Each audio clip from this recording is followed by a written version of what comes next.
প্রিয় শিক্ষার্থী বন্ধুরা, তোমরা তোমাদের শিক্ষার সমস্ত তথ্য জানতে এবং সকল সমস্যার সমাধান জানতে এখনই জয়েন করো আমাদের ফেসবুক গ্রুপে।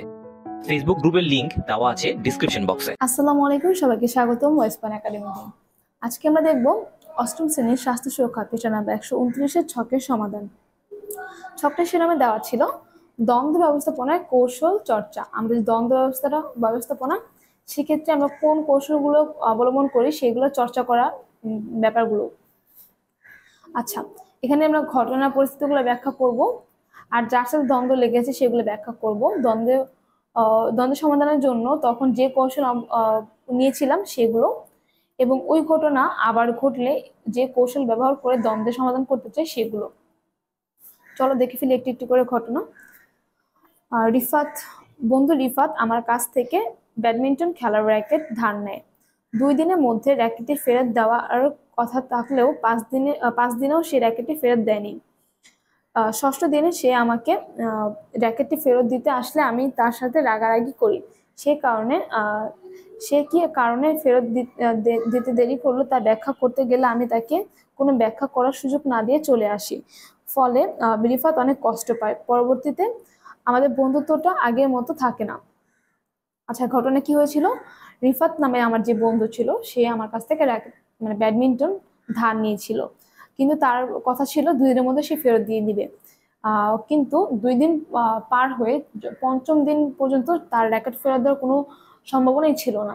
ষষ্ঠ দিনে সে এসে র্যাকেট ফেরত দিতে আসলে আমি তার সাথে প্রচুর রাগারাগি করি এবং তাকে এক্সপ্লেন করার সময় দেই না, যে কি কারণে সে দেরি করেছে সেটা আমি জানতে না চাই, তার সাথে রাগারাগি করে চলে আসি। আচ্ছা, দ্বন্দ্বটা কার সাথে হয়েছিল? রিফাতের সাথে। আর দ্বন্দ্ব সমাধান করার জন্য যে কৌশল অবলম্বন করেছিলাম, রাগ করেছি, কারণ ব্যাখ্যা করার সুযোগ দেয়নি, কিন্তু এটা কোনো সমাধানের পর্যায়ে ছিলই না। আচ্ছা, এই ঘটনা যদি এখন হতো তাহলে আমি কিভাবে সমাধান করতাম? রাগ না করে আগে কারণ জানার চেষ্টা করব।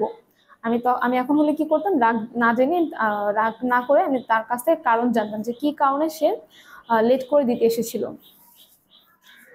ঘটনা নাম্বার 2, আমার জন্মদিনে বাবার কাছ থেকে অ্যান্ড্রয়েড মোবাইল উপহার চাই।